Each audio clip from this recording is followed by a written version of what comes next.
Arrêtez la musique. Arrêtez. Katazoba. Katazoba, la chronique Antelo, vous êtes sur Boaliwood TV, la meilleure chaîne YouTube du moment, et vous êtes en compagnie de la gourou de son temple. Toute la famille, on vous dit Mbote, Nandingue à Congo, bonjour, la Boalos, tous les Boalos et la Boaliwood family, en tout cas, on est ensemble, tous à la Zalakabo et toujours aux aguets, et ça la bisso qui tokona elengi. Restons ensemble, il n'y a pas de souci.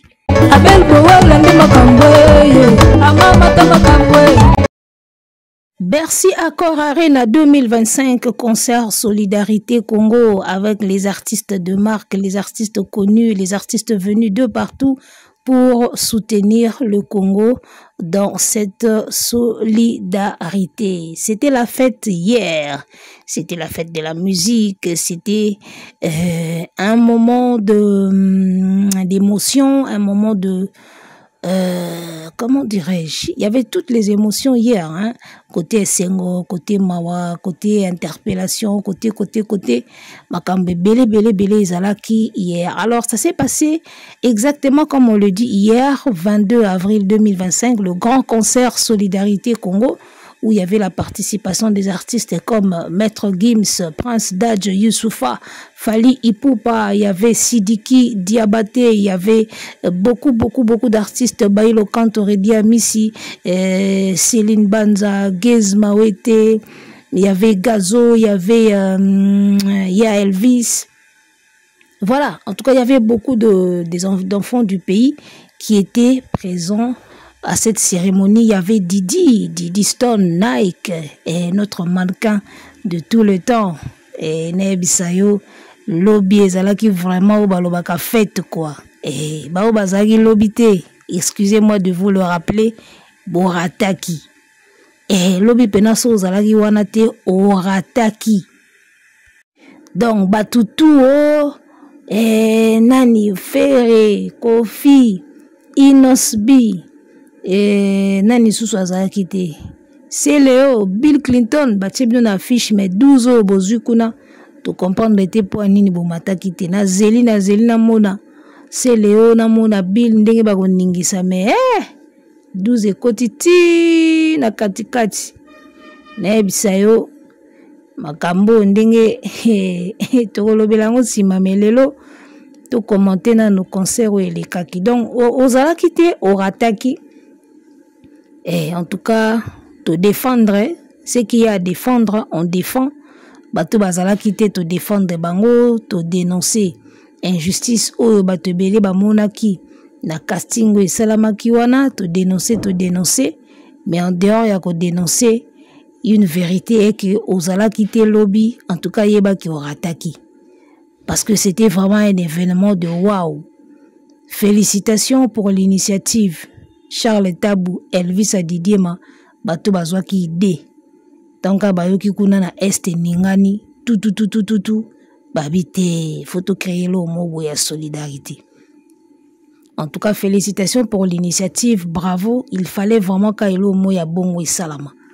Ça fait très longtemps, tout le monde a souté ba événement où ya osangisa ka ba artiste ya minene boy. Ça fait vraiment longtemps, tout le monde a ngoté. Et cet événement est en 2025 et ça l'a vraiment bien makasi parce que le moment était parfait, la circonstance, il y a guerre, il y a Goma, il fallait qu'il y ait ça la manaba moment.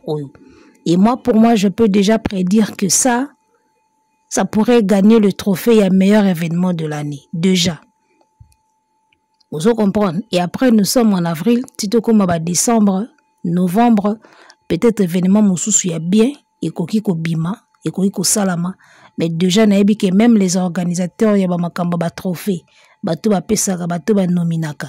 En regardant cet événement là, déjà namité ma bango basi ba lobeli que ça pourrait être l'événement de l'année. Dans boka moite, soki Solidarité Congo et du trophée.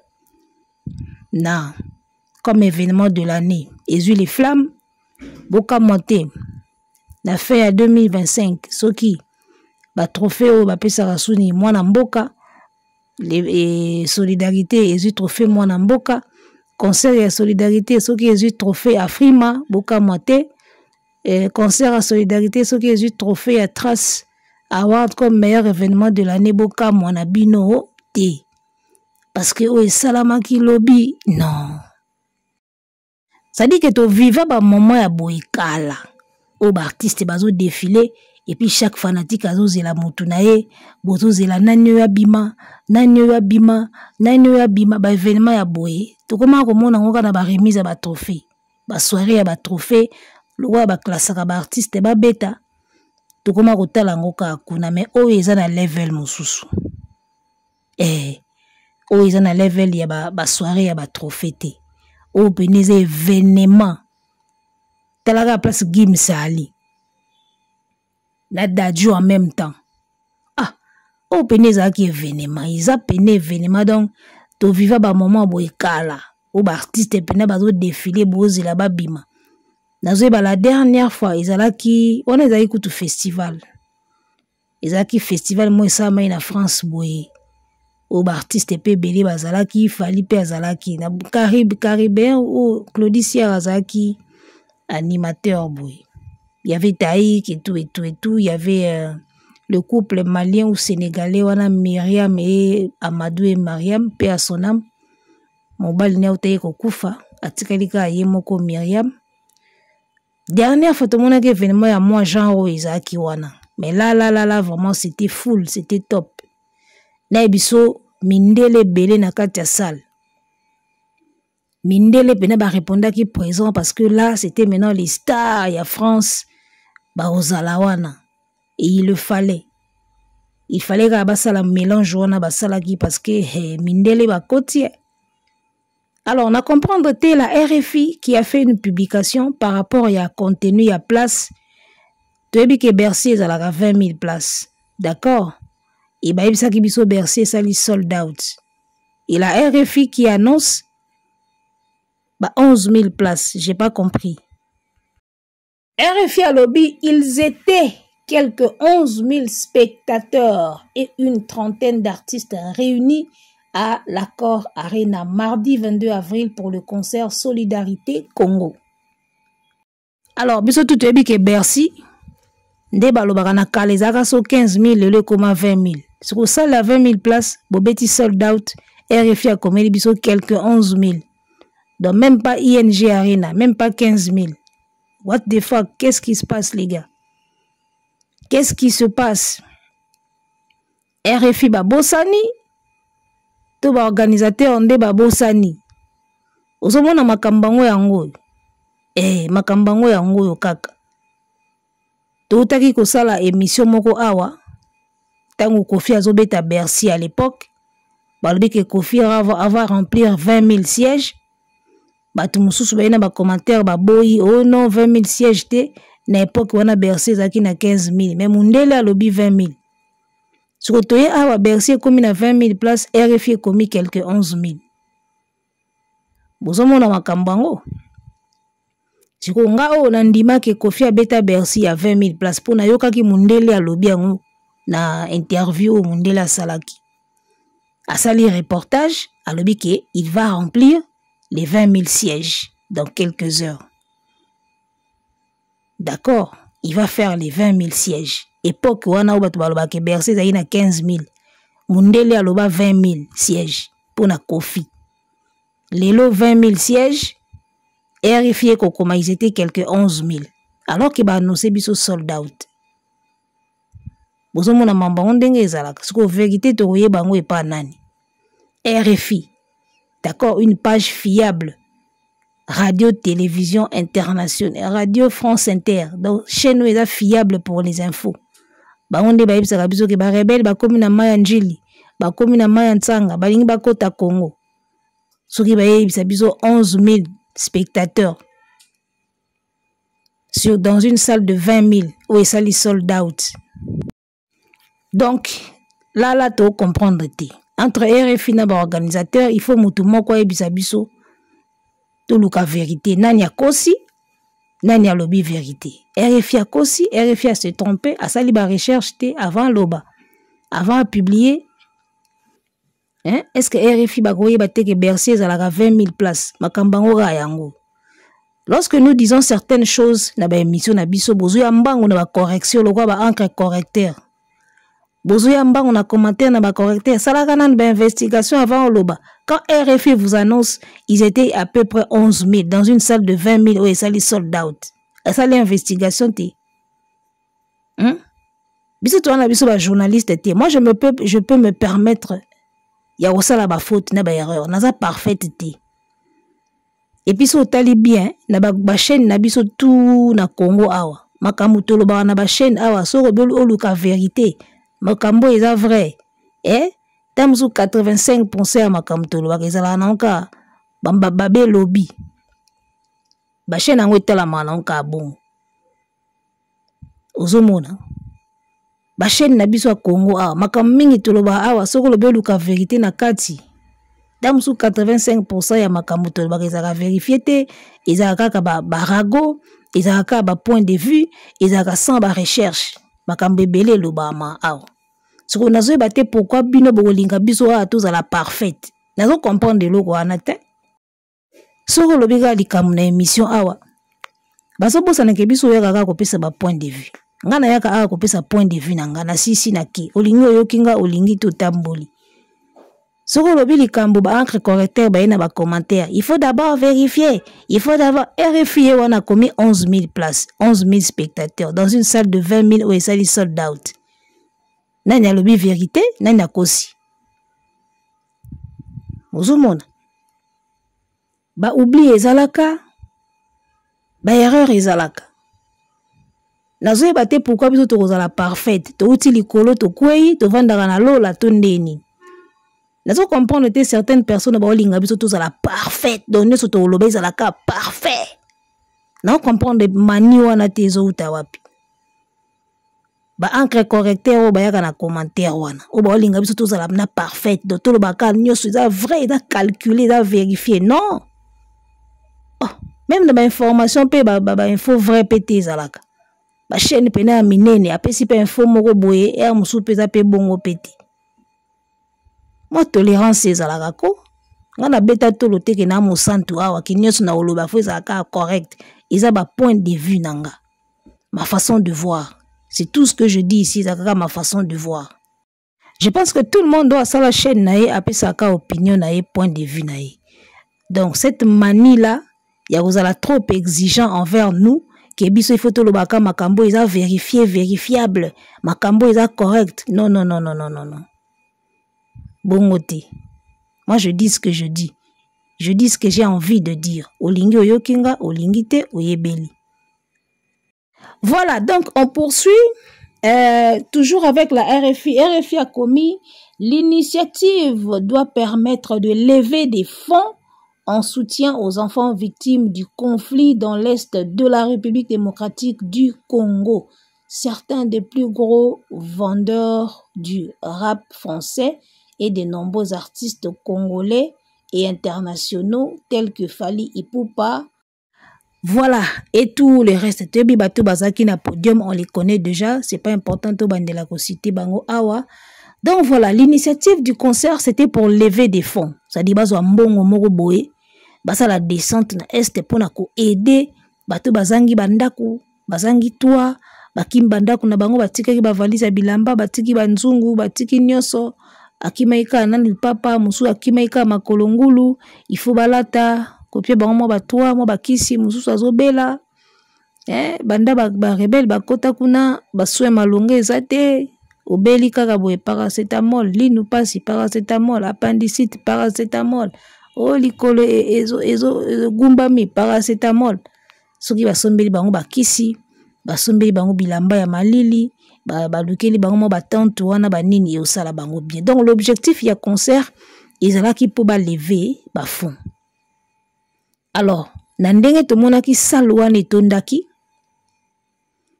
en tout cas mbongo ekoti balobi ke ba artiste bazwaki caché te artiste moko azwi caché kuna zati wana ezelo moko ya solidarité ya sacrifice. D'accord, ezelo kwa sacrifice ba artiste ba pesi ba ora na bango ba pesi ton na bango ba pesi ki star na bango po benda public ya na l'art. Tango public ekotisi l'art wana nde sikoyo toza nango posa po to sunga ya biso bandeko. Ngala lo eloko moko, si le pouvoir d'arrêter cette guerre était entre les mains ya ba musiciens nde sila kala. Parce que volonté o ba manifesta kapona makambo este soki zayi ke bango nde bana droit ya osilisa guerre to bango nde baza mieux placé pour basi sango nde guerre wana sila tongo ba musiciens. Si c'était à eux de finir cette guerre nde sila tongo pour ba yebi ko s'organiser ba yebi ko sala makambo na makambo wana. Mais lokola izala maboko ya bato mosusu sort ya Goma ya na maboko ya bato mosusu ya moni totala akaboy makudile yoyo totala aka na misuboy. Donc bravo na ba musiciens tout ba participaki talaka mutu neti Sidiki Diabaté awuti ba mboka na ye na ye boy na ba fonds propre na ye moko pour participer na concert à Congo. Ya ba nyongo ba kotisi biso jour pe ko yinda na Mali kuna boye baka ba nyongo ba kotisi biso ba ye ko lever ba fonds na biso po mike ekende na Goma. Côté ya bato bazolela babungisi biloko na bango bana besoin de santé kolia bilamba ndako ba ye ko tia biso po ba artiste tout o baza ba étranger bazaki na biso. En tout cas merci na mona ki maître Gims na fin à remercier bango et il a bien fait. Dadju aussi a fait ça. Abi merci à tous les artistes oyo bauti ailleurs ya Congo ba ye ko soutenir biso.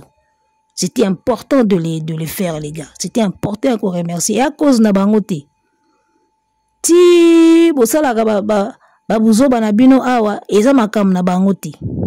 D'accord? Donc ba malien wana ba ivoirien wana ba sénégalais wana ou ba compagnie biso na ba français wana baza ba d'origine soki portugaise soki nini neti ba gazo wana za soki mutamboka nini. En tout cas merci à eux d'être venus pour notre cause à nous. Makambo eza makambo na biso moko bitumba na biso moko bango ba ye ko tia biso poa. C'est-à-dire qu'artiste aye apaisé na aura na ye ya kistar pour la rekota et puis la wane ki na Goma. En tout cas, on ne peut que les remercier. J'ai vraiment aimé ndenge Gims asala ki yango na Dadju. Il fallait vraiment kaka kobeta c'était côté à remerciement wana singila zalaki du Congo Brazza yepe ayaki parce que Congo talakaka. C'était important pe Congo moko pe atiata lokolo na cause na biso ye osala bien parce que biso na bango boyebika ndenge kendaka ezaka famille. Donc voilà. Alors j'en étais où déjà? L'objectif voilà. Ndenge ka to moni RFI a komi yango objectif ezalaki ko lever ba fond. Il faut tout éclaircir place oyo ya objectif. L'initiative nango ezalaki pona ba lever ba fond. Parce que nazomona ba critique ya banzembo ezozonga moi trop. Omoni un concert caritatif. OK? Concert caritatif. Je pense que l'artiste va faire un concert caritatif. Baibindi va faire un concert ango. Baibi banzembu nini bayemba na ba concert wana babenga caritatif. D'accord? L'artiste o basala concert ke na beta concert moko caritatif boya mbongo wana e okende place boy. Baibi banzembu bayembaka. Tokende musika te tozwi kaka Papa Hervé. Tango asala ki concert caritatif na showbiz. Alobai ke boya mbongo wana to pesa ngo na wapi? Na este non? Siko banzembo ayembaki na showbiz. Izaika ya kolela. Izaika ya kolela te. Boni ke bobinaki. Loketo eninganaki. Mais concert caritatif. Alors moi je pense que un concert caritatif ezo sangsa ba artiste belé. Objectif nango ya liboso. Izala penza kaka lever ba fond. Ndenge RFI akomi. Iza penza kaka mbongo nanu. Mbongo ekota to aider nango bandeko. C'est ça l'objectif principal. Alors pour mbongo ekota, il faut gazo ayana banzembu ne au public ne lingaka, pour public ne ba somba billet baya.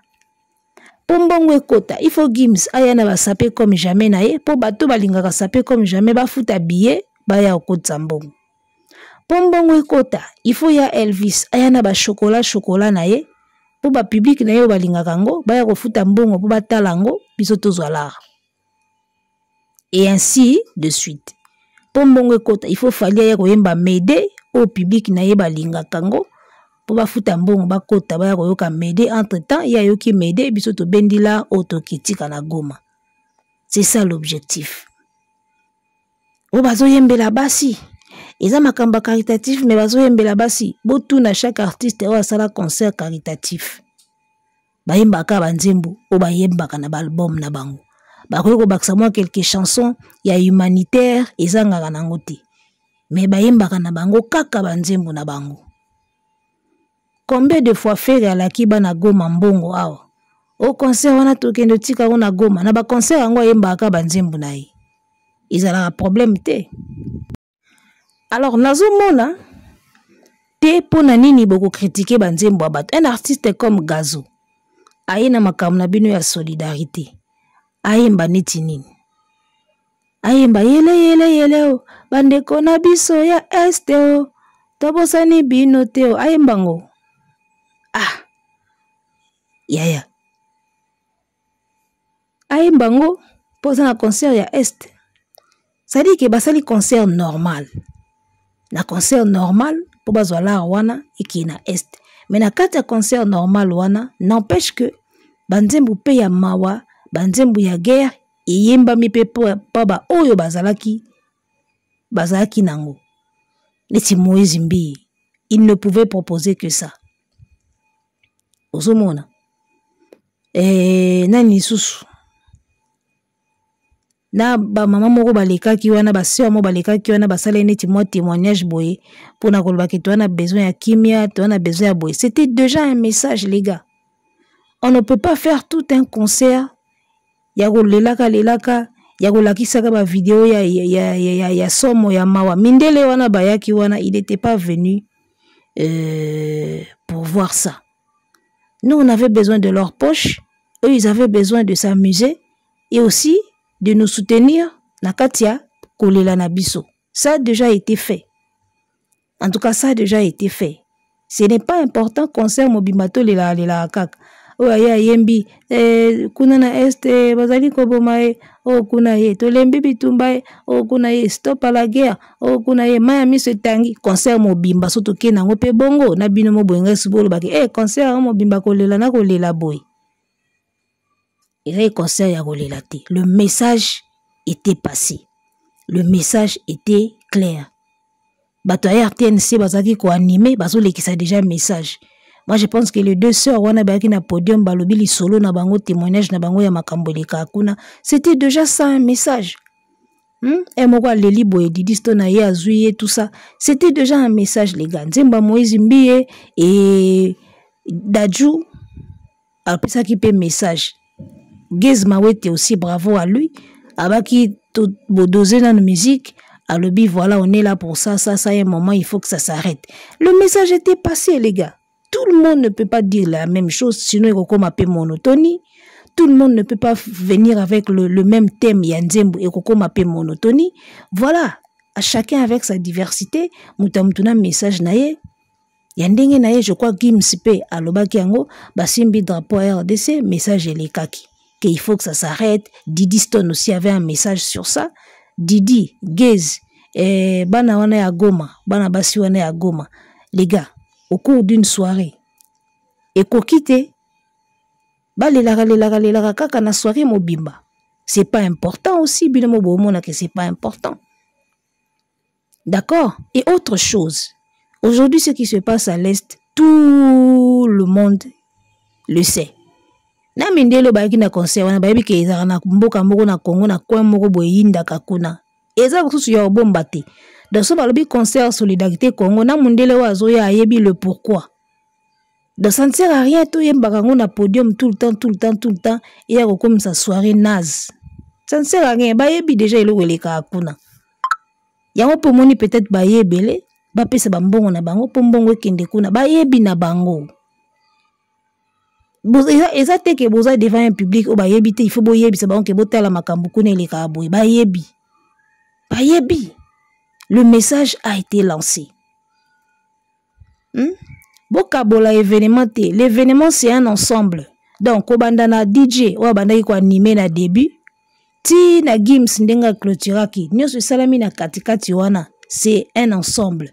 Bokabola te ke à part ka nani o mutapesa ki message à part te azana kati ya événement okotia ya part ndengini omona nde tozo raisonner namoni mutu moko lobi o en tout cas vraiment concert ango bakendaki po ba dénoncer na bango te à part ka Gez mutapesi message mais okotia Gez à part abetaki na casino te. C'est un ensemble, événement wana nyonso za ensemble, c'est-à-dire ata moko apesi message ezaka ya kati ya événement olongola ngondeni o apart ka Gez apart ka Gims apart bazaki na kati ya événement solidarité Congo. Donc message aux 2-3 personnes bapesaki yango wana message ya événement bolingi ezala combien 1000 messages bayebi yango déjà ke kune yindaka nani yango yebi te ke na Congo yindaka bayemba yango tout le temps. Les gars, arrêtez quoi. La minute sonaki mutoa, sonaki na ngambo feri. Nde na omona makambo nde na omona boiti. Yango no moni laissez-nous faire l'église au milieu du village les gars. Je vous dis vrai. Parce que sagesse na intelligence otoza nango, na éloquence otoza nango awa. C'est pas important toza la aligner pas mutu moko. Et aussi mbate, il faut profiter dans l'ensemble ya makambo ndenge ezokende. Ozomona, il faut profiter na makambo ndenge ezokende. So na aki kote affaire nde na mona makambo ite. Nde na ye kaka na minute yoko Gez kaka mutapesa ki message esili ba wana nyonso eloko te. Mais message ya Gez eza libanda te apesi yango na Tour Eiffel te. Eza na kati ya événement Congo solidarité. Donc ata mutu moko apesi message eza kaka ya kati ya événement wana nyonso. 3 heures soki 4 heures mobimba ya concert wana ils sont ensemble. Boka bolangote. Moi, cette façon de voir les choses là, si on a côté faire indi na mona makamding wana. Qui à part kaye, ali comme y a part événement c'est un tout. D'accord? Événement nyonso eza moko. Ocha à part nyonso zo le kana kati. Donc na oya pesi message, na oya dénoncer azana kati kaka ya événement. Donc ils ont compté. Boya na ba parti. Oh événement mobimba concert mobimba muta dénoncer azana été oh ah nzambelanga omoni na sabine lo moko ebi mboka na biso eza ko avancer te poani boka nzate ke to na batamayele te na mboka toza na batamayele belé mais qu'est-ce qui se passe bazu mayele na bango batiango service ya mutu moko batiango na profit ya eloko moko na profit ya mabumu na bango na profit ya kijalelo na profit ya mutu moko yango zomona to bimalowa na mboka to na batamayele te bazali ebele me batiango na profit ya mutu moko trop moyen et servir mboka mobimba ezate ya moni mboka ekoma lokola mboka tozanga batamayele omona mna mutamayele azomona ke ndenge to ana elanga boye il faut to curer ba caniveau potango ba période ya mbula ezoya tozo ba inondation te mais moya lobango te poni nso na lobi yango ngana yeto aka pire ye mutaki asoki paka na ville Kinshasa amona ngafo abando pesa nga subiloko apesa nga te ya moni mboka ekoma ndi ekomi boye. Alors c'est ce qu'on ne veut pas na makambo tozo sala na internet awa kocha maele na oka pona mutu moko ozu maele nyonso za nango connaissance nyonso za nango savoir nyonso za nango éloquence nyonso za nango otiango ka au service ya mutu moko ozomona ya moni mboka na biso ekende ndenge eza bongo alors ko li batamayele wana bazala po au service ya peuple so batamayele baza au service ya population bomona mboka ekende bien mais lokola bazu mayele batiango ka pona kijalelo ya moni tozomona makambo yo. Donc permettez-nous tous à la penza au milieu du village parce que on estime que ndenge to analysera kitoko boye tout tchangoka au service ya mutu moko et aux ala pe profitable te na société et aux ala vraiment en tout cas kitoko te ozomona parce que na yebisi bino exemple moko ero sunaki côté affaire nde nazomona kaka message epesami te bazoyemba kaka basi bazoyemba kaka banzembo ozomona so oza milieu du village nde okomona ke objectif ezaki récolter des fonds. Alors on a récolté les fonds oui ou non? Oui, on a récolté les fonds parce que ce papier bino chiffre oyo kobima wana boyoka bien mbongo bna ekoti. D'accord? Alors, on est là qui côté objectif. Il y a initiative au basali objectif nango. J'espère qu'on a été clair. D'accord? Ils ont qui pour tous avoir fond, ils font na ceux qui font un côté pour public on a mona qui wana nebi qui font pena et côté et font un côté. Alors, Charles Tabou a précisé que l'artiste est mon côté azu caché. Na batutu bazaki wana muto azu caché azati, c'est un sacrifice. D'accord? Donc voilà, c'est Léonabil, tolandela kanabino sima pona nini bo prestete. Toya sikoyo na makambo tali ba prestation. Oh là là, je te dis mais c'était magnifique quoi. Webi yana bevenema mususu atoza na kanda nango mesoke bandika boy kanda nango nyonso ki. Nako Sabino te hier j'étais fière d'être congolaise comme pas possible. Mama. Cause la Congolais lengue. Toi na ba Didi Stone, toi na ba Gims, toi na ba Dadju, d'accord? Toi na ba Fali, toi na ba voilà. Toi na ba Tunabiso quoi. Toi na ba Youssoufa na biso. Talaga nde salwani za kilobi. Sko ba Congolais sko ba opeze makasi bazaki wana. Ça dit parmi les poids lourds. Il y a événement oyo. Na Congo déjà zaki na ba tête belé zaki wana déjà yaki congolais. Gims, Dadju, Youssoufa, Fali. Ozomona, à nous seuls, RDC, on a ces têtes-là d'affiche. Ba poids lourd wana basko ya biso. Oh, ya. Obakisi koliko nango ba Didi Stone, ba ya Levis, obakisi ba Chili, obakisi ba nani susu. Non, na biso Congo eza na bana. Congo eza na ba talent, Congo eza na bana. Na okaki fierté moko lobby ya osakana te. Ya kosakana te. Alors, par rapport à ma prestation,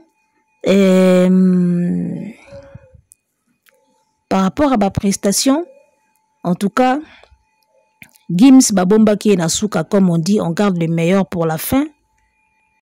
Alors, par rapport à ma prestation, et moi je pense que côté Gims Nasuka, c'était bien réfléchi.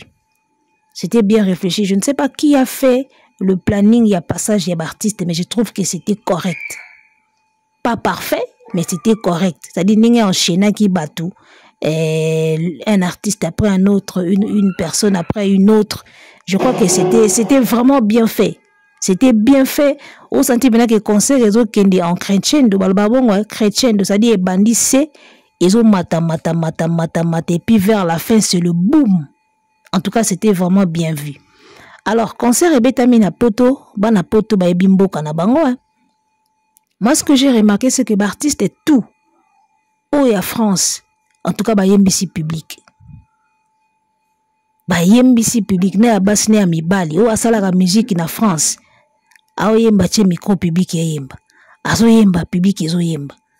C'est-à-dire que bana France ba yebi dia ba star na bango ba yebi banzemu na bango. Et raison pour laquelle il fallait qu'à bazala. C'était waouh, c'était top. D'accord, c'était vraiment top. Alors remarque musu na sali par rapport à ma prestation. Tout temps bazo benga batu da public ou sentir vraiment que ba star ndi bazaki wana. Public ezo zela bango, ezo yamba bango et même si batoyo bazela maki na public makasi bazalaki. Ça dit comme Okobe passé pour dire que c'est lui qui va venir. C'est l'un de superstars de nini public déjà baye que fali mutao bima. Les gars, faut yo ka ba cri, ba pelisi ba torche bango moko. Ozomona. Je me rappelle que Youssoufa, tango yembina singila basilisi à la fin, ayebisa bango allumer les torches, asengi bango ba allumer ba torche. Ba pelisi ba torche, ayembi banzembo ne public pe yembaki parce que bango bana ba basali ba carrière na France, forcément ba français ba yebi banzembo na bango. Mais autour de Fally, il n'a pas demandé ba pelisa torche. Mokobe même n'a pas demandé que ba pelisa ba torche. Il a juste annoncé Fally et la salle déjà était en train de crier. Et tant que ko kata bango, Charles Tabouna Elvis Baye parce qu'il fallait pas passer message et c'était le bon moment. C'était le bon moment qui va passer message na bango juste avant Fally Amata. C'était vraiment le bon moment, bien choisi. Baye même si est tombuki saraba public et puis ça public kande loko wana bosala na ba blague te. Ba annoncer star na bango bazo zela public e ganga botie mutu moko liboso. So za na chance te. Batu mingi bazo ba bimande ngwana. Batu mingi ba bamba bango biloko pona ukata bongo. Mais le public, le quoi bazaki public moko métissé, bazaki na moins respect. Bazaki vraiment na moins respect. Donc bakati bango, ba doser bango po Charles Tabouna Elvis ba pesa message. Tant ba pesi message sili ali. Église quoi koti na ebisao mais c'était waouh. Ozo senti na public azo zela motu. Tala bato bazeli pena ki bazeli bango pena ki ba annoncer bo sale bando tomboka. Parmi eux il y a Fally, Dadju, Gims. Bato pena bazeli bango ki tang ba annoncer bango pena bo sale tomboki. Ozomona sale tomboki eza bango. Mais après les autres aussi bazali pe koganga parce que nazo batanga benga ki est-ce que vous connaissez Gazo public gangi tant bazo benga pe artiste mususu public bande ko réagir.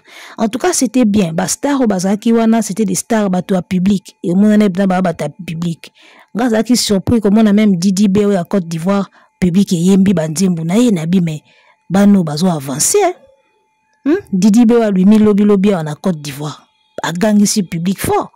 Na jeune moi la taille chemise à carré boy après ça qui na mingité muke kaka mais tiki public na wow. Donc c'est ça au fait les gars.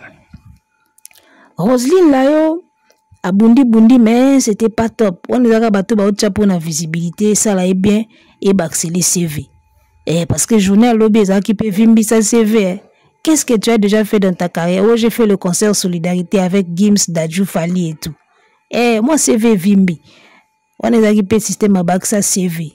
Et on a le baba artiste au bazaki te lobby boire attaque. Pour lobby zaki vimbi sa CV aya. On est à CV. Alors, je ne sais pas ce qui s'est passé par rapport à ma prestation. Ah, tout le belasco ma prestation.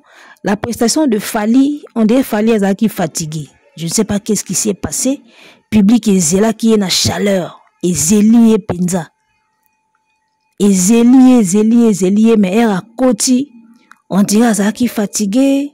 Et moko na mona ki asisa ki te abimi. Atiki ba danseur na ye na ba musicien na ye na podium. Je ne sais pas, on dirait mutu moko bandaki ko yoka fièvre. On dirait azaki pena en forme. Je n'ai pas retrouvé le Fally à Bercy. Je n'ai pas retrouvé le Fally Oya Ovo na ING. Ce soir-là. Comme si abandé ko yoka pena azaki pena en forme. Bon, ça arrive, hein. Ça arrive. Soirée monsieur koza soirée munene mais yo beli osani. Yo sa maladie tikanga na soirée munene. Ça arrive. Donc na mona ki pena énergie pena comme tel les a quitté mais le public était là. Le public est qui pena présent. Mais seulement c'est que j'espérais na spectacle à Fally à ça la medley akata ndinga akatarango. Ndinga kota avsana batu balinga ango c'est bien. Mede epi batu balinga ango. Mais la plupart ba concert à minene o ba passage eze belé. Ba medley ezara mieux. Au kati ango oponika côté ba temps fort au beti ango silisi oki otiki batu na posa. Mingi ezala ndingwana. Oyebi parfois na ba événement tout ça là le choix répertoire pe ko bomayo hein. Choix à répertoire. Nous aussi, ça nous arrive. Hein. En tout cas, je ne suis pas en train de dire que Fally a presté qui babi. Mais moi, je pense que le choix à répertoire. D'accord? Et je pense que ce que qui medley, il y a mieux. A kati, a zuzu batan fort, il y a la kitoko mingi. inga eza vraiment kitoko mingi so asalaki plus medley ki apesa banzembo moi mulai ndinga apesa ki yango wana. Alors j'étais en train de dire tant que ça là ba spectacle et lo mususu eboma biso ba artiste ezaka choix ya répertoire. Ngasi komilanga na kina soirée moko boy. Na nga na ba blague nanga bien, na nga na ba sketch nanga bien. Mais choix ya ba sketch on a salaki pour na place wana. Na presté na sentir pena ke e comité. C'est juste le choix. Parce qu'il y a quand même un moment où soirée, moi 5 minutes cac, moi 10 minutes cac. On a des spectacles, il y a 1 heure, dans un spectacle, il y a 1 heure du temps. Au moins, il y a 10 minutes. Il faut ce qu'on pona. Na 10 minutes dans le bas, nini, aux yeux. D'accord? Après, il y a toujours des cartouches où il y a raté. Au gotchango na souka bi ke boro, il y a raté, il faut y aller cac. Mais après choix, il y a sketch to salaka et ko kipe ko bomayo na terrain moko boy. Ça dit que na aucun terrain moko boy, choix au sali à sketch et bomi soirée. Alors cela ne veut pas forcément dire que artiste aza danger té. De artiste aza protété. Parfois ba choix et bomaka pe ba soirée. Choix au sali ke ya banzembo ko beta, to choix ya ba sketch au ko beta et ko bomelo pe soirée. So sali bon choix au koutani pena bon public et yango mona ka carton au beti pena boy carton oso mona et ali kambuya ya répertoire parce que l'artiste bazala ki wana baki na ba blogo na bango ba beta rebeli. Mais le choix parce que quand Gez Mawe était monté ayembi na jeune moko boy ezaki moi malili metanga koti kaka olingi nini bébé public réagir public mbala moko réagir. Ayembi yango tango yeko kota biloko 500 c'était pas mal. Après tango ba yeko yemba nzembo ba yemba suki ya bolingo ya suka wana na ya Elvis ekoma ye moi malili. Ya nazolo ba choix ya répertoire ezaka important par rapport ya style ya ba soirée. Ozomona artiste tango zo kende na soirée il faut yeba ka esprit ya soirée. Ba soirée o ezaka ba artiste belé ba oleka. C'est mieux d'être court et fort au tiki bango na posa au biminao. C'est mieux de faire court mais de faire fort. Tant moké mais makasi mbala moko ya bien et puis au bimi au tiki bango na posa. Sarabati nenga bima ki nga na kanisa ite ki asilisi. Oh ti sarabati a bimi na scène na ozela et continue. Oh asilisi. Tu vois à un moment isenga nango bongo. Osali elo no moko muke okati otiki bat na posa okei. Kiza elo moko elala mulai c'est pas vraiment beau. Alors Moïse Mbiye, lui, sa prestation était nette. Azaki vraiment na assiette naïe en tant que gospel, en tant que solidarité Congo et azaki pena na assiette naïe et puis voilà. Redi a mis si peu le timing était bon. Le choix était bon, Yabanzembo, le timing était aussi bon. Dadju également.